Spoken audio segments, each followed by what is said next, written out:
Bueno, pues entramos en la recta final de este programa. Hace algunas semanas estuvo por aquí Rafael Loret de Mola. Rafael Loret de Mola nos vino a hablar aquí de una situación con su anterior editorial y la negativa para publicar el más reciente de sus libros, de sus muchos libros. Y bueno, pues después de todo este tiempo transcurrido, ya está publicado en otra editorial, que es la editorial Yus. Rafael Loret de Mola publica en Yus Nuestro Inframundo, los 7 infiernos de México, y lo va a presentar este día. Como siempre, Carmen, el auditorio está aquí y la primicia está contigo. Pues Rafael, bienvenido, gracias por estar aquí. Nuestro Inframundo, pues el libro está aquí. Ya está, mira, fíjate, está aquí en nuestra mesa. Estaba yo repasando mi agenda y me di cuenta de que vine a hablarte de la censura que había sufrido este libro el 27 de junio. Junio. Mira. Ahora, 3 meses, claro que lo fui actualizando a medida que avanzaba el tiempo, nunca dejé de actualizarlo, porque ocurrían cosas y ocurrían que confirmaban mis teorías, y 3 meses de sufrimiento, porque me sentí como si tuviera yo 18 años y acababa yo de escribir mi primera novela y tuviera que tocar puerta por puerta para tratar de que un editor se interesara en mí. Todos los editores con capital extranjero parecían puestos de acuerdo para no darme entrada. Les gustaba la obra, que era muy buena, que era muy interesante, pero no seguían la línea de publicar, ¿no? Como que se atoraban. ¿Después de cuántos libros? 31. Nunca, fíjate tú. 31 libros antes de esta experiencia. Vamos a hablar. Los escándalos en 1999. Un libro que fue un parteaguas en la literatura política del país, eso no lo digo yo, lo dicen muchos de los que lo han leído. No tuvo este problema para circular. Y Marta, por ejemplo, en el 2003, que era un libro muy difícil de digerir para la pareja expresidencial ahora, sin embargo no tuvo problemas de circulación, ni tuvo problemas para ser publicado, y muchos otros, de crítica muy fuerte, de crítica muy frontal. Me decían que yo hacía el trabajo sucio era contar las cosas malas del sistema político mexicano. No me refiero al trabajo sucio que hacen otras personalidades y que nunca salen a luz, ¿no? Me refiero al trabajo sucio editorial. A mí a veces eso me angustia mucho, Carmen, porque a veces eso de contar la crónica negra del país te deja muchos dolores de estómago, te deja mucha inquietud, pero también es cierto que en este libro yo propongo que estamos en el infierno y que hay que siquiera aspirar a salir al purgatorio. Y no dices el infierno, sino 7 infiernos de México. Bueno, el caso es que Yus decide publicarte. Fíjate, eso fue lo más interesante. O sea, ya cuando yo había perdido casi las esperanzas, porque ya llegó momentos en que me iba yo a asociar con un amigo mío, el amigo mío vio el libro, dijo que le entraba y a los 2 días dijo que siempre no. Entonces me quedé al aire por completo. Y un gran amigo mío, el profesor Lorenzo Silva, me dijo, oye, fíjate que tengo una tarjetita aquí de una comida que tuve con Bernardo Domínguez, que es el editor de Yus, el nuevo inversionista de Yus. ¿Bernardo Domínguez? Sí. Y habló con él, me invitó a desayunar, y haz de cuenta que el infierno se convirtió en cielo. Todo cambió y nos fuimos como rayos, y aquí está el libro. Es decir, pero lo interesante es que Yus es una editorial con capital mexicano 100%, y te digo quién la fundó, para que no te acuerdas, para que luego no me vayan a echar encima, no se lo vayan a echar encima estos de la derecha que pueden sentirse un poco afectaditos por lo que dice el libro.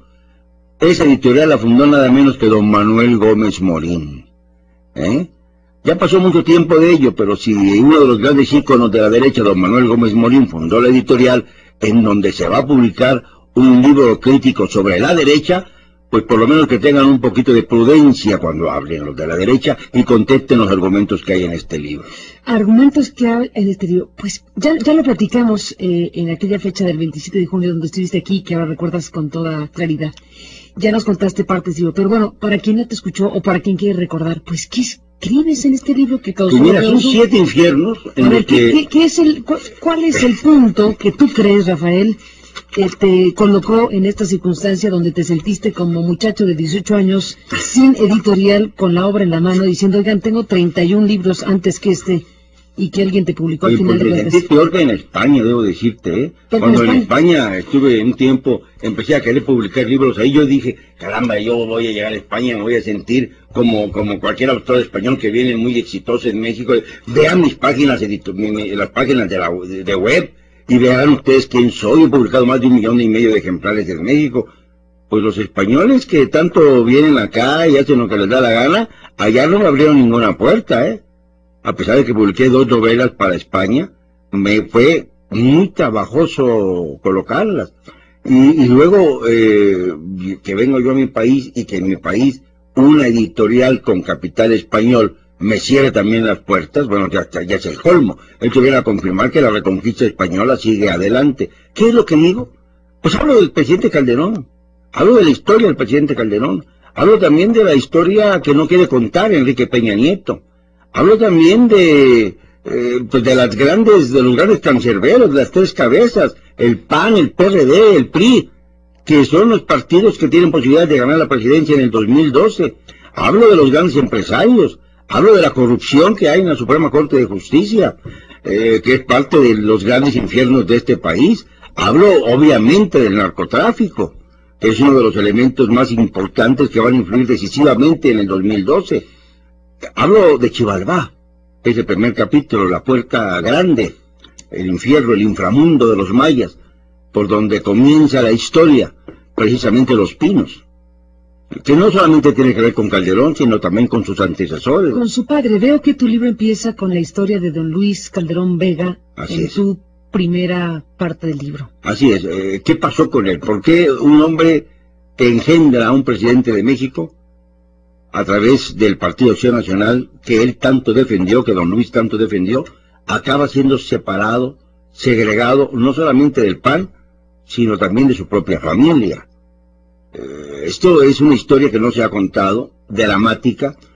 Acuérdate que yo siempre insisto, Carmen, en que cuando hablamos de los temas que tienen que ver con la intimidad, debemos tener mucho cuidado para saber si esos temas tienen repercusiones en la vida pública. Es ahí cuando tenemos la obligación, los periodistas, de tocarlos. Y al mismo tiempo, y esta es la parte más difícil para un periodista, saber que hay temas de la vida íntima que se quedan en la intimidad y que ahí deben permanecer. Ese es el conflicto más grande que tiene cualquier periodista cuando escribe, sobre todo en cuestiones como la de la política mexicana, en donde hay tantos intrínculos, hay tantas cosas entreversadas que obligan a la vida privada y a la vida pública ser una sola, ¿no? Y cuando te topaste, Rafael Loret de Mola, para nuestro inframundo, con esos dilemas de la ética periodística, ¿cuáles son los que resolviste para publicar? ¿Cuáles fueron esos filitos en la frontera entre sí publicar o no publicar, y qué sí publicas? Por ejemplo, la vida privada de Felipe Calderón cuando era estudiante es importantísima para entender el perfil de su personalidad en este momento. El por qué está actuando como está actuando. El por qué va a terminar como yo temo que termine. Pues, ¿qué pasó ahí? ¿Perdón? ¿Qué pasó ahí? Pues pasó que era un hombre que tenía una serie de derechos y deberes morales adquiridos de una formación confesional en una familia muy cerrada, muy de iglesia, muy de santiguarse, de allá de Morelia, de esos núcleos que quedan en Morelia, porque tú sabes que Michoacán más bien ha sido cardenista a través de los tiempos, pero quedan núcleos muy fuertes de derecha en algunas ciudades. De ahí surgió también, y tú lo sabes muy bien, el padre Maciel, ¿no?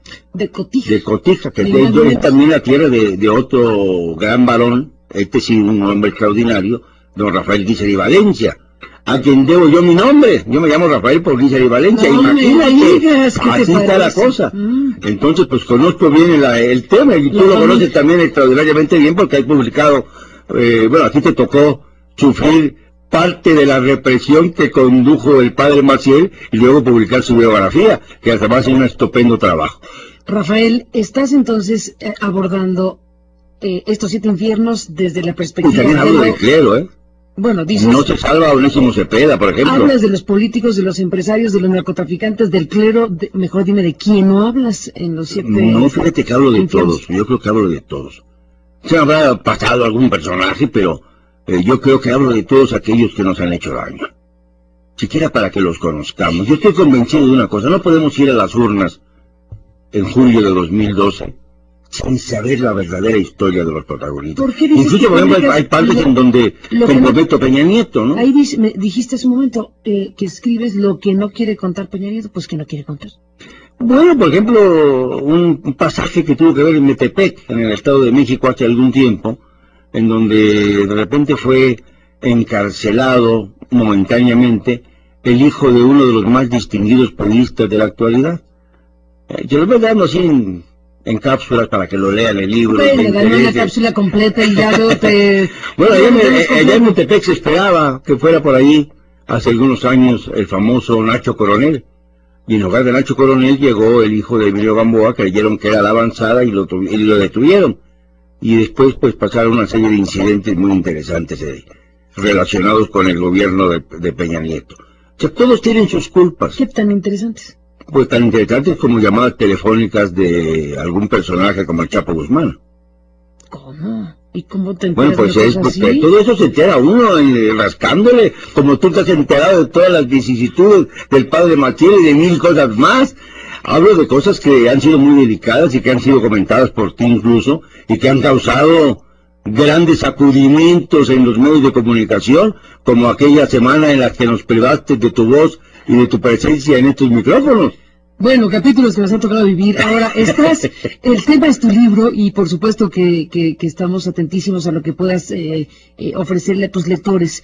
De todo lo que has publicado, en este libro en particular, de todo lo que están en estas páginas, ya sé que no me quieres contar el final ni la entraña del libro para que entonces la gente vaya directamente al libro, pero para despedirnos, ¿qué crees que es la aportación más importante que nos deja esta publicación? Demostrar que la derecha nos ha gobernado con mentiras. Fíjate, hay un dato que me llamó mucho la atención y que revisé el día de ayer, que yo doy en el libro, sobre la deuda pública del sector público. O sea, la deuda pública. Hablamos de que llega la deuda pública externa, en mayo aproximadamente era de 110,000 millones de dólares. Y me encuentro con que ha bajado ahora a 59,000 millones de dólares. O sea, la bajaron drásticamente y nadie ha informado del asunto. O sea, hemos estado pagando y pagando y pagando deuda, o a lo mejor el nuevo secretario de Hacienda, Meade, modificó los estándares de medición de la deuda como hizo Fox con la pobreza. ¿A qué voy? A que la derecha no ha sabido gobernar. A que la derecha nos ha conducido a nuestro inframundo del que tenemos que salir de una manera u otra. Pero no podemos permanecer igual. Las democracias significan renovación constante. Si nos equivocamos con la primera alternancia, hay que buscar una segunda o una tercera. Pero lo que no podemos hacer es dejar las cosas como están porque estamos yendo al caos. Por ejemplo, hay un capítulo que se llama Mictlán, que es el inframundo de los aztecas, que decía que quedaban muy al norte. Era un inframundo que quedaba muy hacia el norte. Tenían que hacer una gran peregrinación al norte para llegar a descansar en paz los espíritus en pena. Pues hacia el norte, obviamente, nuestro país tiene una importancia vital, porque son los Estados Unidos, que ya amenazan con invadirnos de manera descarada. Entonces, esto cada vez lo tomamos a broma, pero cada vez es peor, y es peor, y es peor, cada vez es más infernal. Pues ahí está Rafael Loret de Mola, este libro que ya está circulando en Editorial Yus, Nuestro Inframundo, los 7 infiernos de México. Gracias por venir a contarnos. Gracias, Carmen, como siempre, por permitirme darme este espacio y por darle la primicia a nuestros amables amigos de Radio Escuchas y sobre todo a ti, a la que tengo tanto aprecio. Gracias, Rafael, por estar aquí. Bueno, pues ahí está circulando el libro, lo leeremos con mayor detenimiento. Ya empecé a leerlo, pero lo leeremos con mayor detenimiento. Gracias por esta visita y en esta parte final ya